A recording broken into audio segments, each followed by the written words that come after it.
Ayon sa Pag-asa, patuloy po na lumalapit sa Philippine Area of Responsibility ang minomonitor na low pressure area.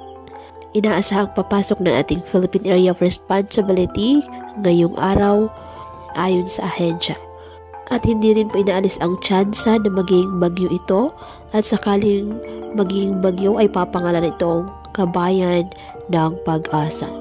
Posibleng tumbukin naman ito ang Visayas o Mindanao kapag lumapit na po ng tuluyan sa ating kalupaan at magpapaulan ito simula po sa araw ng Linggo.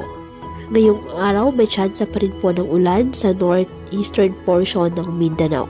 Sa Visayas, may ulan po sa Samar at Leyte provinces at ilang bahagi ng Western Visayas. Mas marami namang posibleng ulan sa Linggo ng hapon at kasama na po ang Central Visayas. Sa Luzon, umaga pa lamang ay mataas na po ang tsansa ng heavy to intense rains sa Aurora at Quezon. Uulan din po ang ibang lugar sa Northern at Central Luzon, pati po ang Mindoro provinces. May malalakas na mga pag-ulan, kaya maging handa pa rin po sa mga posibleng pagbaha at pagguho ng lupa. May tsansa rin ng ulan sa Metro Manila, lalo na po sa hapon.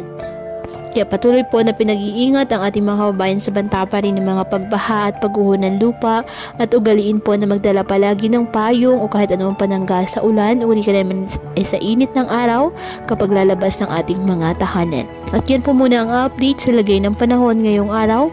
Muli patuloy po tayo na mag-ingat at palaging tandaan, God loves you. Stay safe and God bless.